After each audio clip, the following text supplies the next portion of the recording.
Hello everyone, you welcome to The Inside on Equinox Television. I am Babila Jonathan. In this edition of the program, we're going to look at the recent happenings in the northwest and southwest regions of the Republic of Cameroon hit by socio-political and security crisis for close to 3 years today, and weeks after the national dialogue which brought together political, civil society, religious, traditional and other leaders from across the country and out of the country to discuss a way out of the Anglophone crisis. Killings have continued in the two Anglophone regions of the country.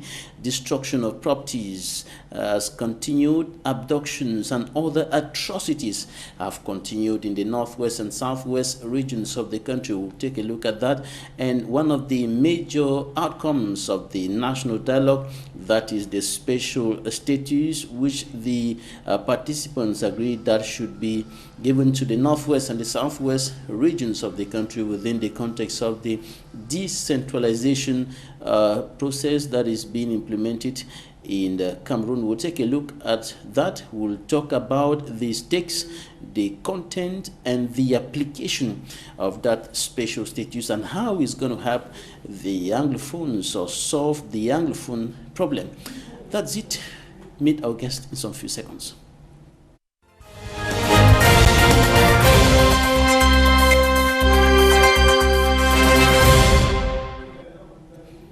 Our guest is a human rights and a civil rights defender. He was one of the representatives of the diaspora at the national dialogue which took place in the nation's political capital, Yaoundé. Maître Alex Ndive Lisinge, you're welcome. Thank you very much, Babila. It's a pleasure to be here today. Right, before we talk about the national dialogue, and of course one of the major outcomes and how it's going to help to solve this problem, if at all it will do so, because there are many who think that the special status thing is not going to help in any way, but we'll get your opinion on that. Before that, I want us to talk about some recent happenings in the northwest and southwest regions of the country. Killings, destruction of properties, abductions have continued weeks after the major national dialogue. What do you think about that? Yeah, I'm very disappointed with what is happening. Like, where I should disagree with a lot of some of my friends or agents who are responsible for this. Some people call for making northwest and southwest to be ungovernable. You cannot replace darkness with darkness. So at the moment, we have to look how we can ameliorate the situation in the northwest and southwest rather than take us 50 years backwards. If you want to change something, you should be the light. You shouldn't be darkness. You should not retaliate and say the government of Cameroon is doing A, B, C, I want to do the same thing. You should say I'm better off than you, the government of Cameroon, because people have gone to a stage which they said they have to release prisoners to come and become fighters. And it's very, very sad that we as Anglophones should go and do certain things that will affect us, our people, because what I have in mind to me is the people first, whatever I do. It's not about my ideology, it's about the people who are suffering, the people who are having hardship, because we talk about civil disobedience. When you use guns to ask people not to go to school, not to go to market, that's not civil disobedience. Civil disobedience is voluntary. And again, most of our people, they don't understand that if for those who think they can take up arms against a government, it's against you and the government. The civilians are neutral. According to the UN Convention on War, you have to make sure that the Geneva Convention on War, the civilians are not part of your war. And all along, I've always said, I am not concerned with what happens to the government or the people who are fighting the government. I'm more concerned with the civilians. That's what I'm concerned. They are not part of your war. If you're fighting, you have to give them safe passage. You don't make them to be part of your war, because it's very, very sad that we have gone to this level, because I'm somebody I've always put Anglophone first. That's Northwest and Southwest. When I used to be in Ngwakele, Yaoundé University, they used to say Biafra, and I would be the first person to stand up and stand for them. I used to respect what we used to call Anglo-Saxon culture. But what I've seen of late, we don't practice it, that Anglo-Saxon culture, because I live in the UK. What I see, people are practicing their indigenous culture from different parts of Cameroon. We don't do it. We don't practice it in Cameroon. You don't hurt your neighbor. You don't hurt your own brother. You don't hurt your own sisters. I presume the Anglo-Saxon culture is like, if you hit this cheek, I turn the other cheek. But we have gone to that level that we hate each other. I look back, Northwest, Southwest, I said, come on, this is a country where I grew up as a boy, where I love it. Our people, the camaraderie, the loveliness, you love your neighbor, where has that gone to?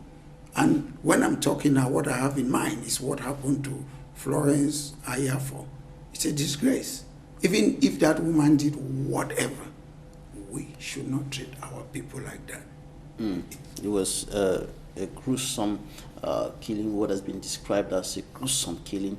Somebody killed and her body kind of chopped up into pieces and so on and so forth. And that was interpreted as an indication that the Anglophone crisis has not moved an inch backward, but rather it has been progressing, it has been deepening along the line.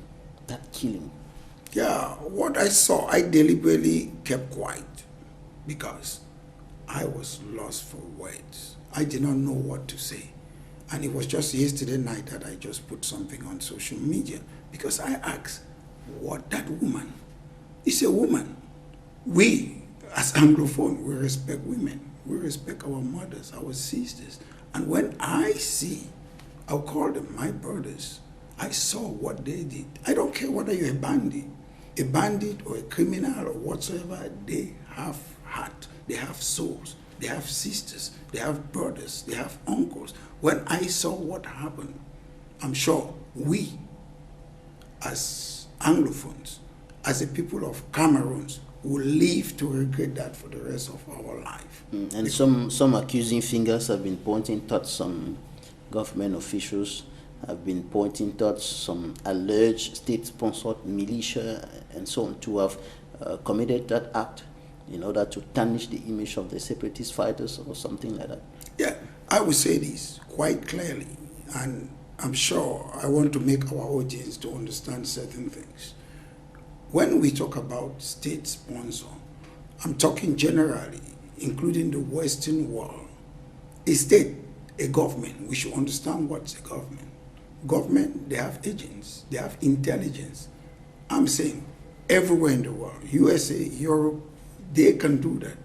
They have intelligence. They can put people, perpetrate people to do certain things. That's what we should know. I keep on seeing people say, Atanganji boys. In UK, you say state intelligence or what? State, they infiltrate whatever group, wherever. How do you get intelligence when you see terrorism in the Western world? They put people, whether it's in the mosque or whatsoever. So, that's not my point. Rather than us apportioning blame on each other, if we want to change a country, let's look how we can change that country for the betterment of all of us. When we have that good cop, bad cop, this man is bad, this is good, that's the problem we have. We, of the alternative rhetoric platform with Padia Sanga, Dr. Lamba, and Dr. Munzu, we appreciate the difference of opinion. But some people, the thing we have is one size fits all.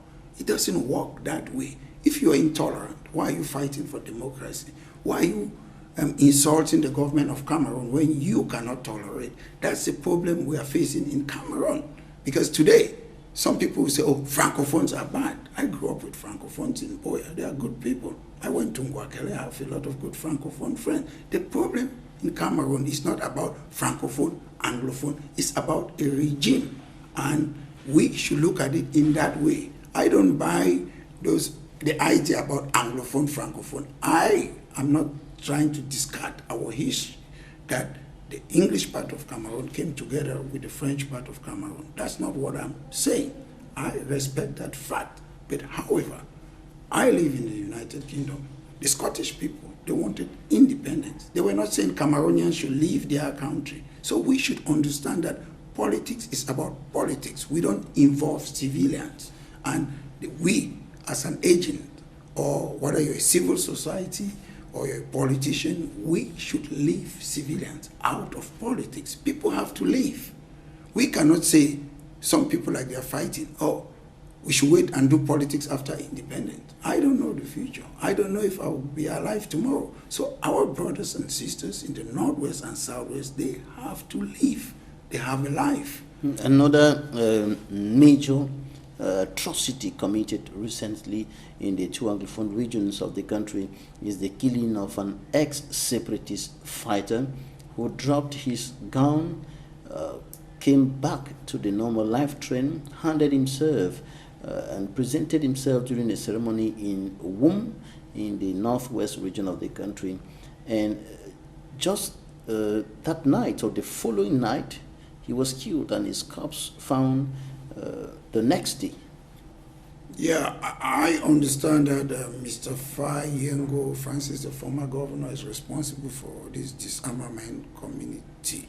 I don't know their procedure, but if you want people to disarm, you should make sure that you protect them.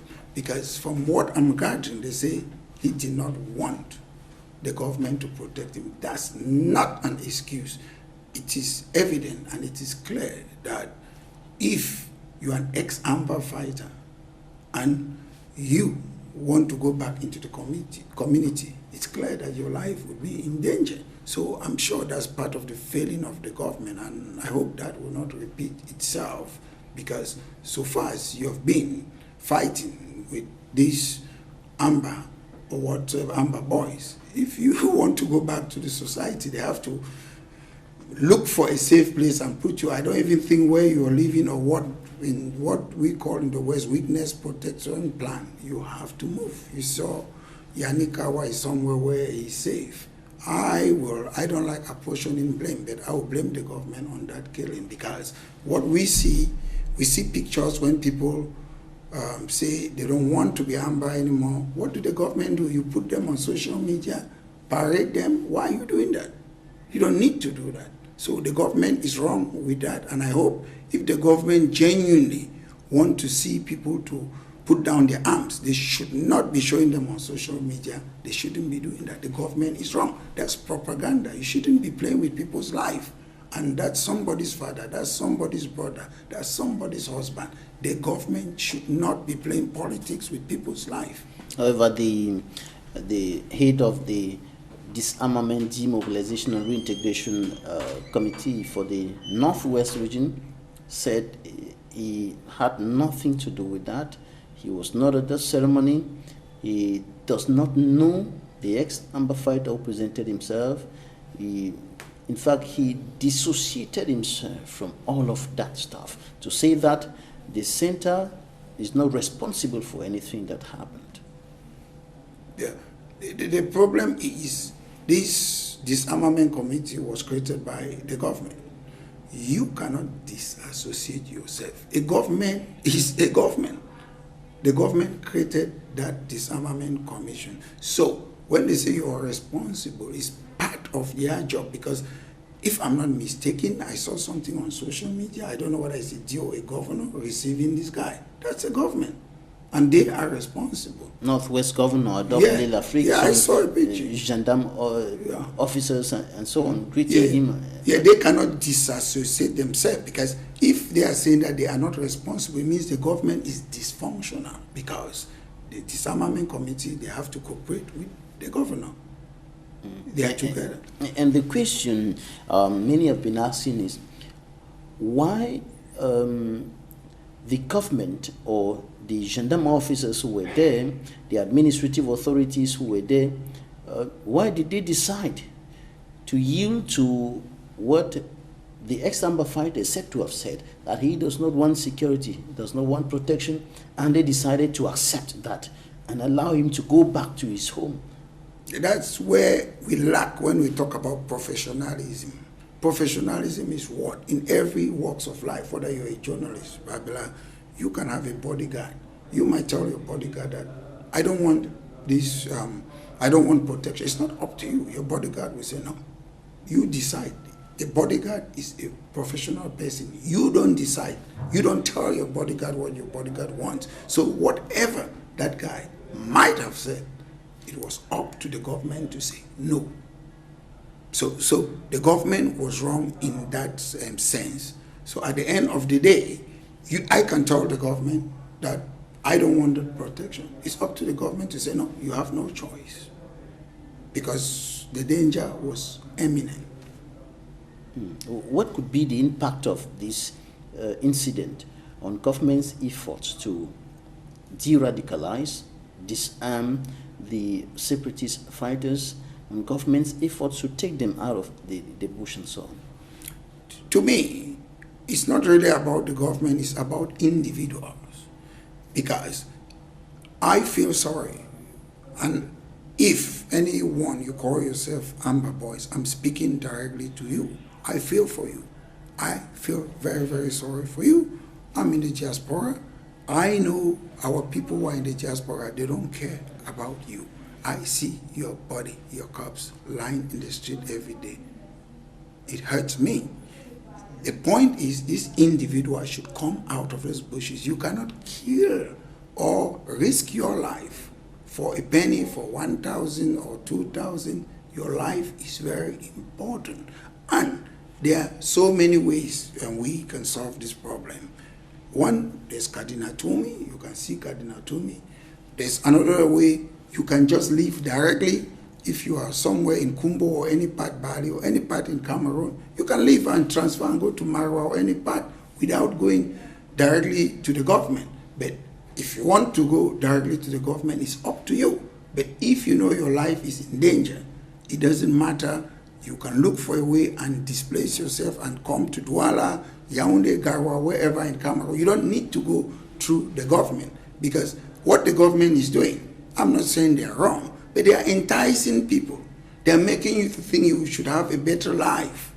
Oh, if you come here, we'll give you this, we'll show you and parade you in the national dialogue. They don't need to do that. You don't need to do that, because when you keep on showing these people in the public, you're putting their life in danger. That's what the government is doing. But some of them who may be listening to you now will be asking the question, what if I drop my gun, I'm not protected, and then I'm killed like the other person? I'm giving them option. I trust Cardinal Toomey. I'm not saying I trust him. If you want, go and see Cardinal Toomey in private. I'm giving three choices. There's the government. If you don't trust the government, fine. I'm not a fan of the government scheme, because when you meet the government, what do? They parade you, they show you over social media, the television, and I'm not a fan of that. I would prefer either you go and see Cardinal Toomey where you're anonymous, or as an individual. When we're in UK, we saw a guy, I'm sure, he ran away from somewhere in the northwest region and he found himself somewhere in the north of Cameroon, and which was good. That was a young boy, a teenager. That was good. He saved his life. So there are three options. Either you do it as an individual. If you find yourself in Douala, you ask for any person, somebody will give you a helping hand. There are people out there. Or you go to Cardinal Toomey. But until the government should stop parading people as a propaganda, I am not in favor of the government scheme of disarmament. Don't show these guys in public. Their life matters. In the opening address of the Prime Minister at the major national dialogue, Chief Dr. Joseph John Gute said, you participants have to look for concrete and pragmatic solutions to the Anglophone crisis. 2 weeks after the major national dialogue, killings, destruction of properties, abduction, and other atrocities have continued, and some have interpreted this as a failure. The national dialogue was a failure to some. Looking at what is happening now, it did not produce the expected results. Looking at what is happening now, according to some politicians, civil society leaders, and so on. What do you think about what is happening today and the national dialogue? Was it a failure? Did it succeed? It depends on what was the objective of the national dialogue. I did not expect us to have a solution in 1 week, in 2 weeks, in 1 month. It depends on what was the objective. However, I would like to touch on this point about what is happening, the killings and kidnapping. I will associate that more to banditism. When you go and break prison, when people ask for ransom, they are not freedom fighters. They are not fighting to save the people of Northwest and Southwest. It's up to the government to distinguish between banditism and freedom fighters. I will tell you, 95% of the people who call themselves Amber Boys, they are criminals. They are not fighting for the betterment of the people of Northwest and Southwest. As a young boy. Are you referring to those who are being put under the category of state-sponsored militia? To me, I don't know whether there is any evidence or what. I made a very important point, Babila. All governments, Western world or Africa or whatsoever, they have a right to infiltrate organization. That's why when you hear in the Western world, they say intelligence, state intelligence, they have a right to do that. That's some of the things we make mistake at Tangaji boys. A government have a right to do that. A government is a government. I'm not endorsing what the government do. I'm saying it academically. All governments, they do that. Whether it's agent provocateur, they put people, infiltrate people in the mosque, infiltrate people in terrorist organization. All governments, they do that. It's about what? A genuine government. Why do they do that? It's for the security of the people. That's why they do that. I don't understand how it works in Cameroon. But however, our people should understand certain things. To me, you say you want to free Northwest and Southwest. Why are you killing Anglophones? You're killing your own brothers and sisters. How do you achieve freedom by killing your own brothers and sisters? That's my point I'm making. They are not fighting to free our people. The killings are on both sides, according to facts and figures from non-governmental organizations, international organizations. The killings are coming from both sides, and some are indicating that the killings on the side of the separatist fighters are provoked by killings on the side of the military. So, Babila, when we talk about both sides, I don't buy that notion about both sides. There's a government in Cameroon. It doesn't mean I'm supporting them. There is a government. There is no both sides. And we shouldn't be playing games when we sit and talk here. Because when you look at geopolitics, the people who are causing the problem in Cameroon, it's not even the government of Cameroon, it's not even the Amber Boys, it's the Americans, it's the Europeans. The Prime Minister, former Prime Minister of Britain, Theresa May, he came here, he signed a contract. Why they are killing people in Northwest and Southwest? 1 billion, is it a gas deal? An American came here about 3 months ago, signed a deal of mining, is it $400 million. Those are the people causing trouble in Cameroon. And I'm speaking, appealing to all Cameroonians, Northwest, Southwest, we should not be fools. We have our problem in Cameroon, but we are Africans, we are black people. We should solve our problem. We should not rely on these people. Central African Republic, which is our neighbor, they have been fighting since independence. Why? What is happening? France, they are still taking the uranium.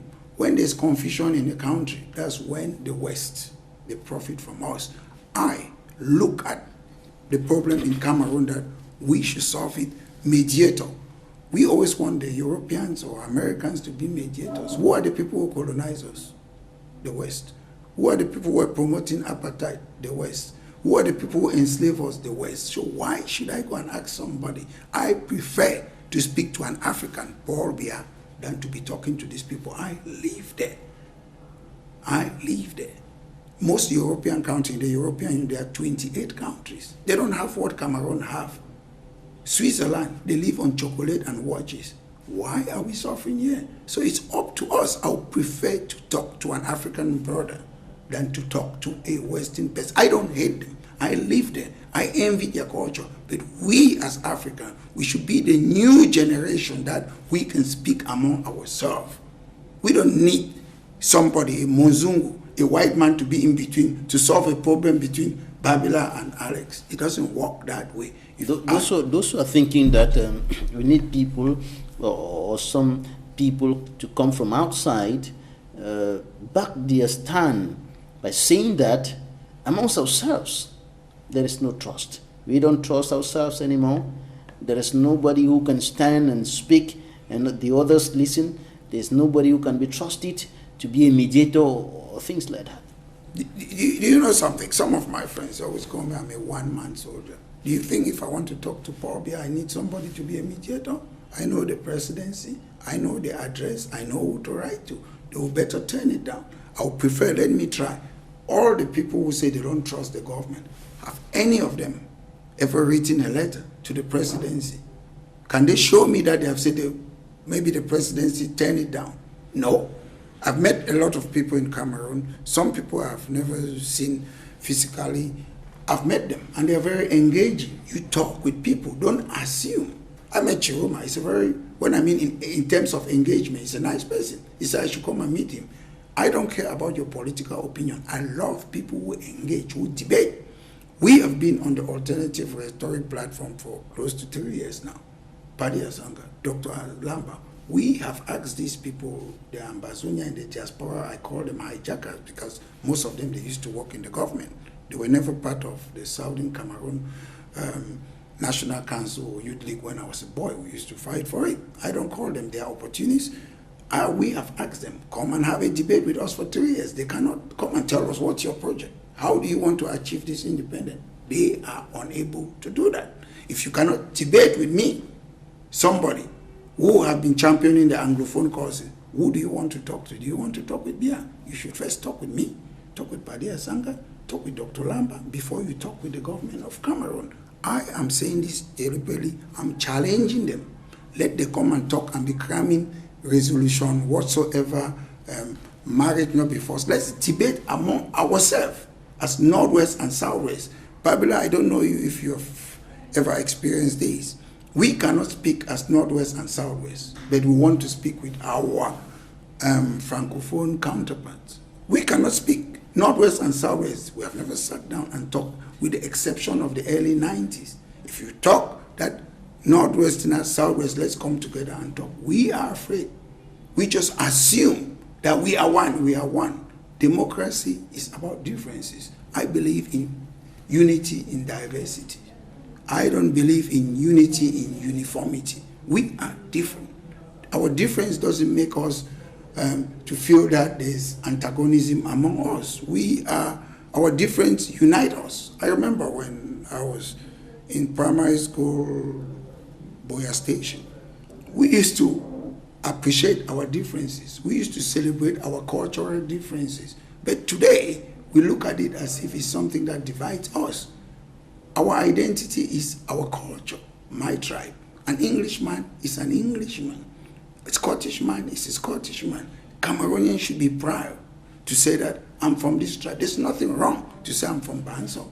There's nothing wrong to say I'm a Bakweri. But we have made it as if, oh, you're not, I'm not.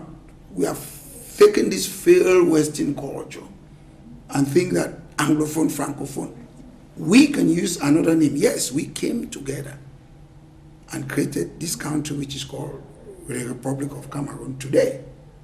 I acknowledge our history, but we cannot live all on history. Today, I'm here, Babila, you're here. How do we want to change this country?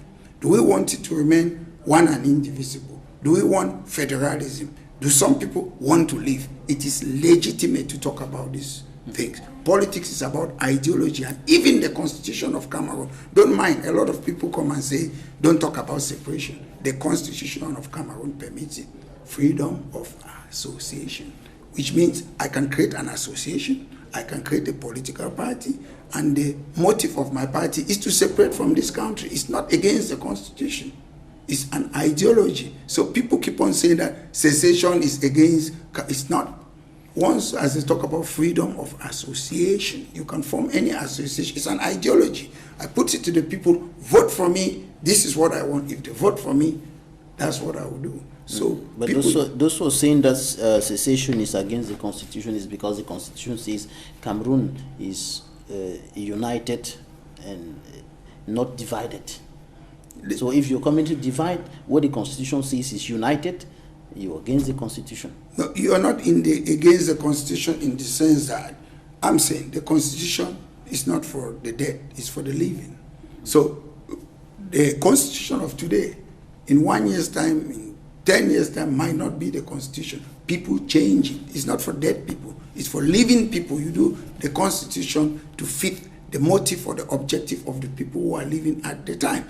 But what I'm saying, it's quite clear. You're entitled to create a political party. And you're entitled, when you're campaigning, you say, my manifesto is that I want to separate this country. You have to put it there. It's not against the law. It's not against the constitution. You're telling the people, vote for me. And if the people see what you want and they vote for you, they have given you the mandate, I am entitled to say, vote for me. I will change the constitution of Cameroon. I will make the constitution of Cameroon to be ABC. It's not against. It's politics. Of course, even in international legal instruments, there are rights like those that you just cited, the right to association, the right to expression, the right to belonging, the right for an individual to decide, I want to belong here, I want to be here, and so on. We'll take a look at what the newspapers reported this week.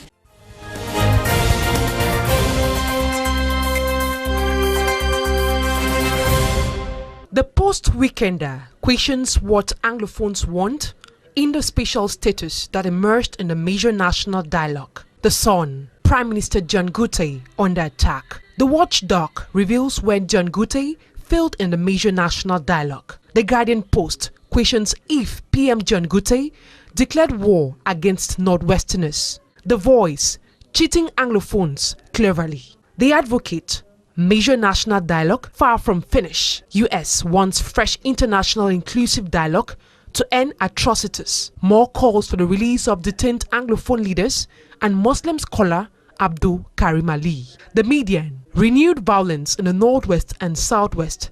USA calls for fresh open-ended dialogue. The Info reports that anti-Sardina brigade attempt to disrupt President Paul Biya's stay in Lyon, France backfires. The Horizon, born-again Biya returns home in triumph. The Star, after the major national dialogue, will President Paul Biya amend the constitutions to pave the way for discussions as parliamentary session opens next month?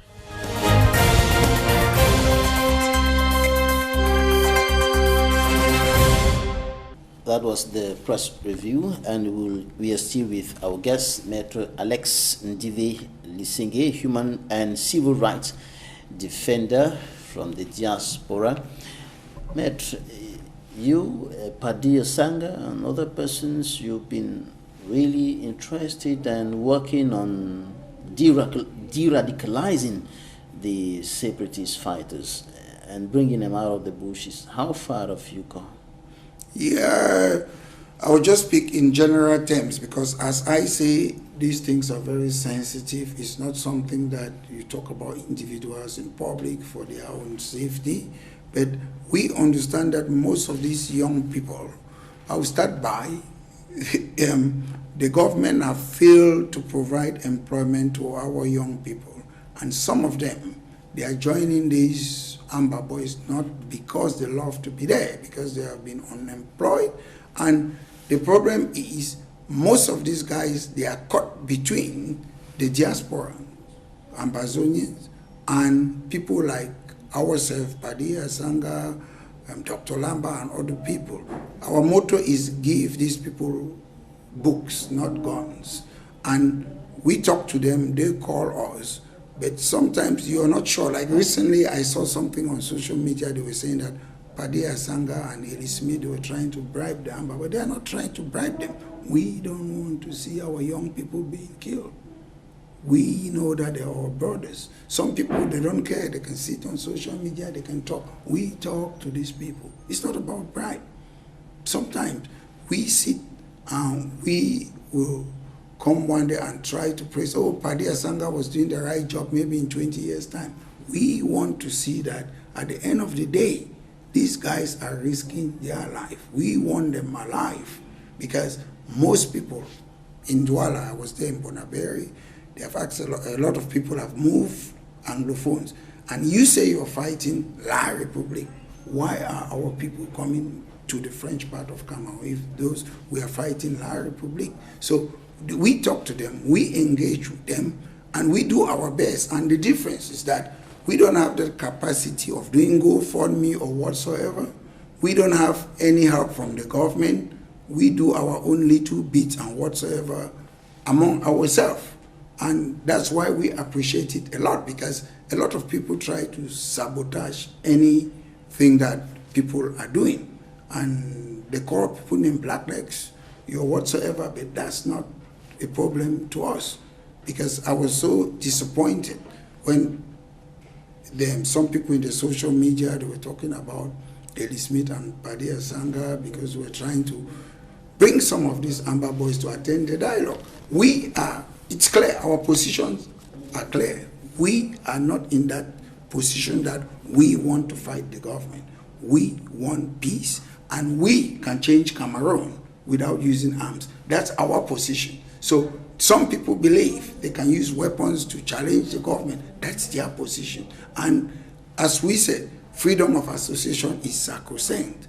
We have our own position. I cannot be a blackleg if I'm not in your association. So I can use the same word and say, Ambazonia, they are blacklegs, because the pain that we have received, I don't need to call a name. There's a guy who used to support Ambazonia a lot, and his brother was killed. He went silent. I know a lot of them. Because what? If you're an Ambazonian and they kill your own brother, who killed your brother? You. I know a lot of them. They have gone silent because people talk when it doesn't touch your family. You can shout and talk about our freedom. Once as it touch your mother, your father, your brother, your wife, they change. We are all human beings. We know there's a problem in Cameroon. We can solve that problem without killing each other. That's my position. All right, let's talk about one of the major outcomes of the national dialogue, the spatial status, which you people, when I'm talking about, when I say you, I'm talking about the participants at the major national dialogue, agreed on that spatial status, even though there were still many who were dissatisfied and disappointed with the whole thing of spatial status because they wanted federalism, they wanted one thing or the other, but rather it's spatial status that was included in the final statement, in the final recommendations of the major national dialogue. What's it, the spatial status, what's it all about? Babila, I want to start by telling you, how can you criticize, not you? A lot of people in the social media, how can you criticize something without knowing what it is? A lot of people have been criticizing, you went for federalism, they give you spatial status. They don't even know what a spatial status is. But at the end of the day, before I talk more about the spatial status, I want to tell you that we came here, we did not come for federalism or independence or what. There is a government. The government set the agenda. We came to scrutinize the agenda of the government. That's why we were here. We had 8 commissions, and those commissions, they had decentralization commission. There was no federalism commission. There was no independent commission. There was nothing like, let's discuss about the form of the state. It was decentralization. So we came to scrutinize. And what happened? The chairman of the Decentralization Commission made it clear that he has got a mandate to talk only about certain things about decentralization. That's when I wake up. I say, I cannot stay in this commission because I've wasted my time to come here. And there was a verbal violence inside that hall. And that's how the spatial status came in. The presidency was not willing to grant that spatial status. So people should not think that it was a cup of tea. The presidency, at the closing ceremony, we were supposed to start at 11. We started about 3 o'clock in the afternoon. Do you know why? They were still fighting that you went out of your mandate. We did not recommend you to give a special status. And we were ready, I'm just leaking now, this is a secret. We were ready to cause a trouble at the closing ceremony. Fortunately enough, they maintained it. And what is a special status? I would like to take you to Kashmir in India. They had what? Special status, which was taken away not too long ago. What was a special status? They had their own constitution. They have their flag. They have their own fundamental law. They were autonomous. It was like an independent state inside India. So people are criticizing something that they don't even know. They had their flag. They had their own laws. People from India, they were not allowed to come inside there and buy land or whatsoever. So I'm just giving you some times. Look at us right now. What is happening in Northwest and Southwest? We say we have been assimilated. Imagine us having our own constitution. Imagine us having our own flag inside this country. Imagine us having our own fundamental laws and electing our own representative. Is it not better off than what we have now? So people just criticize because they are enemies of progress. Either we have that attitude. I'm sorry to say that. I'm 100% Anglophone. We Anglophones, we are more dangerous to ourselves. It's either I should be the one on the table or nothing should happen. Because I'm calling off most of my friends and viewers and what, go and read about the special status in Kashmir. It was a country inside India. So you're complaining about something you don't know what is special status. A special status. But the complaints and the disappointments based on the argument that the special status in the same decentralization is not going to change anything. The point is, this is what those who are against the special status are saying. You have to be clear with me, because when they say a special status in decentralization, I will tell you, United Kingdom is decentralized. The Scottish people, they have their parliament, they have their first minister. In other words, it's a prime minister. Inside is decentralization. They make their laws, they raise their tax. So it doesn't matter whether there's decentralization. The problem is there's a special status. Special status might mean you do your own thing. It's a country within a country. It could be like that. But however, the important point that I will make now, that I want everyone to know, nobody will give you that special status. We have to determine it. And I'm just saying there's already a special status on the table. And I'm calling on my brothers in the Northwest and Southwest. I don't want people to sit quietly. And when a friend or an enemy from Northwest come and say, all Anglophone conference, you start complaining. We should start talking out to ourselves, Northwest and Southwest. We should meet, whether it's a conference, it's a Njangi or a conclave, we should start be talking how we want that special status to look like. So call it a conference, Njangi, conclave, it's not important. I don't care about the name, because I understand my brothers from Southwest region. When somebody comes up from Northwest and says we should have all Anglophone conference, they will be complaining. But what are you doing? I want to see somebody from Southwest to come and say we need all Anglophone conference, because there is a special status. That status is for Northwest and Southwest. We cannot keep quiet, especially the people from Southwest region. They are not proactive. And when our brothers from Northwest region, they come and talk about conference, we start complaining. Be active. And if you're not active, don't complain. Because we need more people to be talking from Southwest region. You don't talk, and if you don't talk, don't complain. There's going to be an all Anglophone general conference to talk about special status. More people talking, more people being vocal on this issue, like the eldest member of Cameroon's Upper House of Parliament, Senator Von V.E. Mukete. Are those the kind of people you're talking about? No, to be honest, I will tell you without being mean, but I would say what Western people, they say. Unfortunately, Von Mukete should not be talking for us, because when a lot of people voted for Brexit to leave European Union, they were very, very old people. And the young generation were complaining that you cannot determine our life.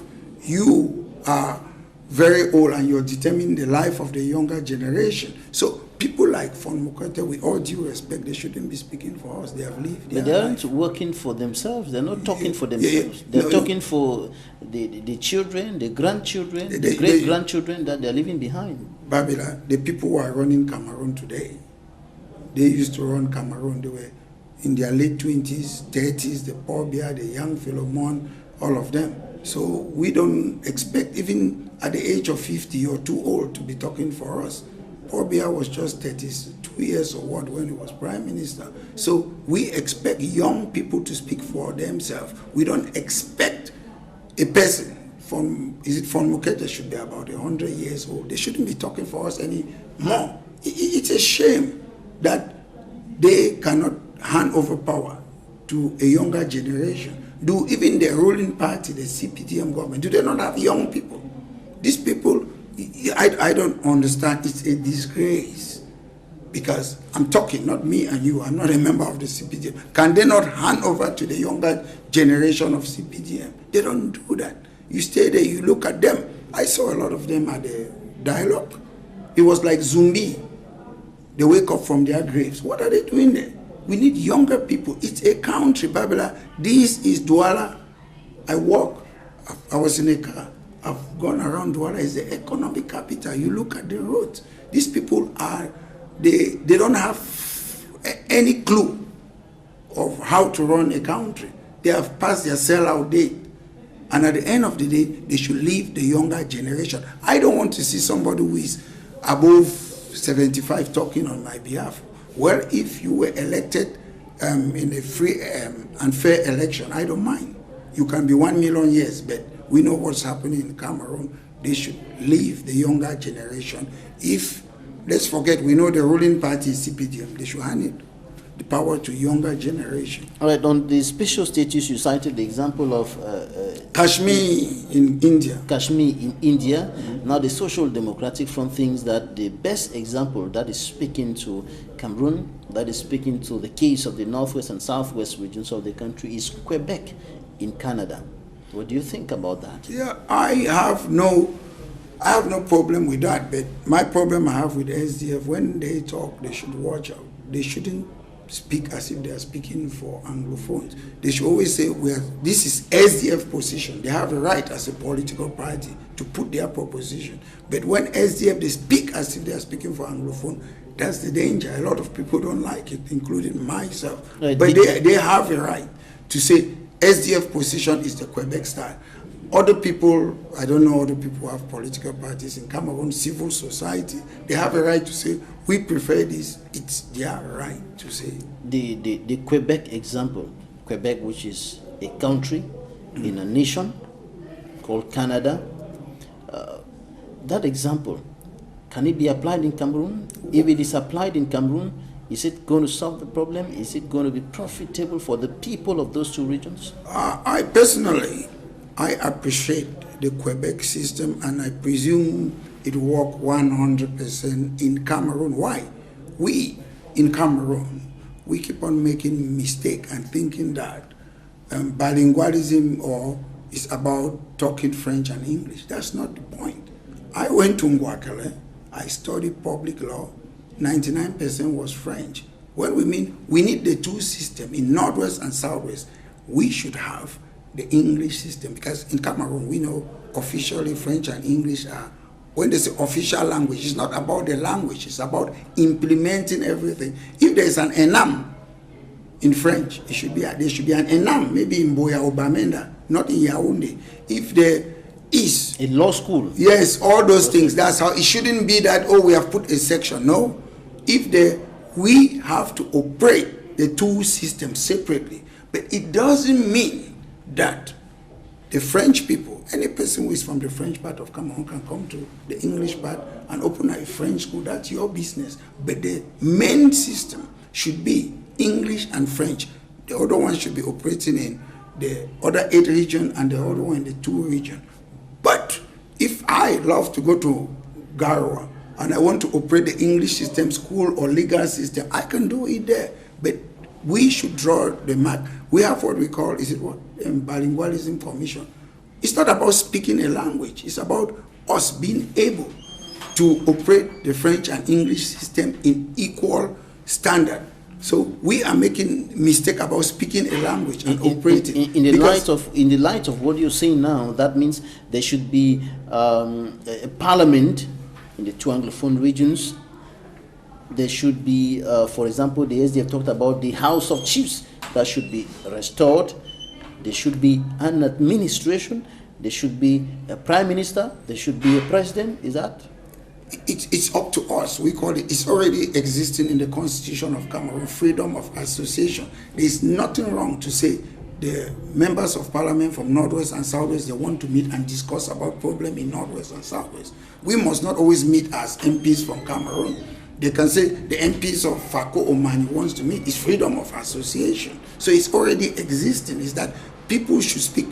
Politics is about representation. You represent your own local people. So if I want to talk about problem in Manu, I don't need to bring people from Marwa. Just like the national dialogue. In my invitation, it was written there that national dialogue to talk about the problem in Northwest and Southwest. Do you need a national dialogue about that? No. They should have just solved the problem without bringing everyone together. All right. In your own opinion, what should be the content of the special status that has been or that is expected to be given to the Northwest and Southwest regions? The problem should be equality. We should go back to the 1961 Constitution, French, English, equal, then we can ameliorate it. We can put certain things, impetus into it, because that's how we came together. We should treat ourselves as equals. That's how we came together. 300 years today, the Act of Union between Scotland and England, they have not changed it. We came together as partners. That's how we came together. So whether it's Quebec or what, we have moved on from 1961, but I say English and French, not the language. I mean the two sections. The 2 provinces and the 8 provinces, they are equal. That's what I want to see. I want to give a general aspect which we can work on it. We are equal partners. It's not like Fam Dongo said on the education committee. On a trop donné pour les anglophones. You don't give things to anglophone. We are equal partners. We share, we discuss, we sit on the table. That's a Cameroon that we want. When they use the word vivre ensemble is about equality. It's me aspiring to be in the highest office in this country. The French people in Cameroon, they have been ruling Cameroon for more than 57 years. I want to see the next president to come from Northwest or Southwest. That's that equality we want. We cannot talk about living together with words. We want action. All right. That's what we want. All right, Maitre Lisinge, we're going to take some interviews now, and we'll be right back in some few minutes.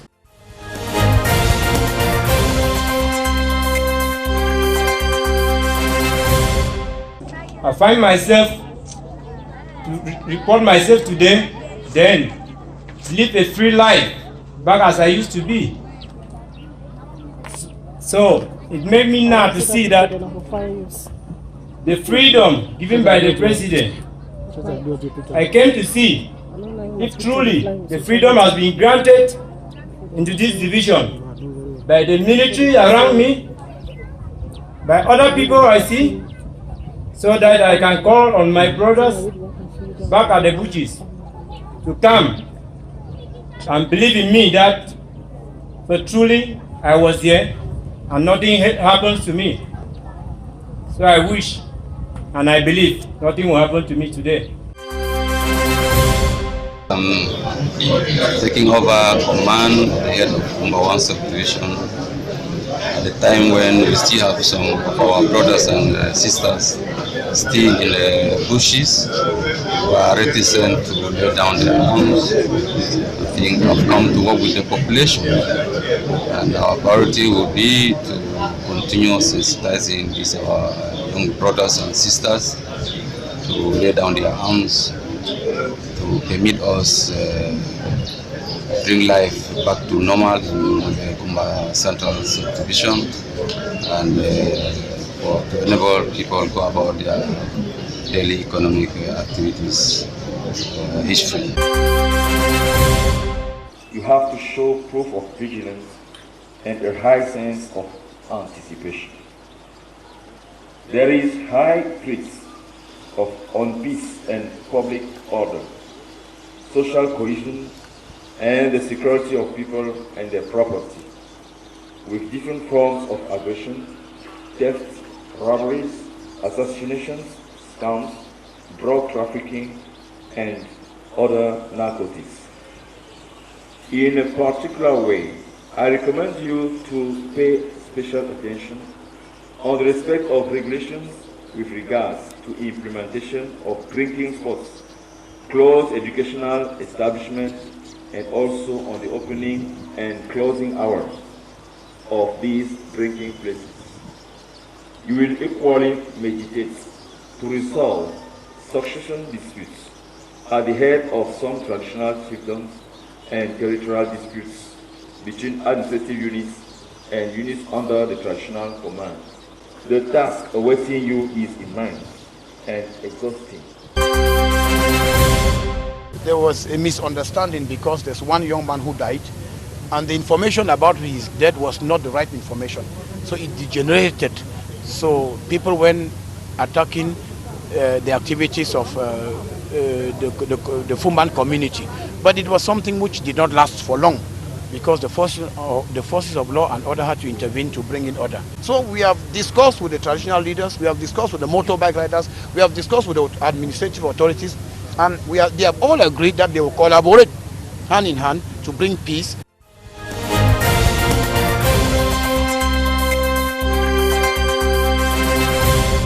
Those were interviews of the week. Matt, you have a last word before we go? I just want to say people should be happy with the special status, and I want to tell most of our people in Cameroon, it's up to us, the people from Northwest and Southwest, to decide on what we want. Special status could be federalism. It could be a state within a state. It's up to us. So we should be progressive. We should be optimistic. We should not be pessimistic, and we should trust about what we have. And I want to tell you, I believe in the policy of small, catch a monkey. That's half a bread is better than none. It doesn't mean we are going to stay there. We'll fight, and we have more powers, and give power back to our people. That's what we are fighting for. Thank you very much. Maître Alex Ndive Lisinge, human and civil rights defender, thanks for coming. Thank you very much, Babila. Thanks, ladies and gentlemen, for staying with us. That's it for today.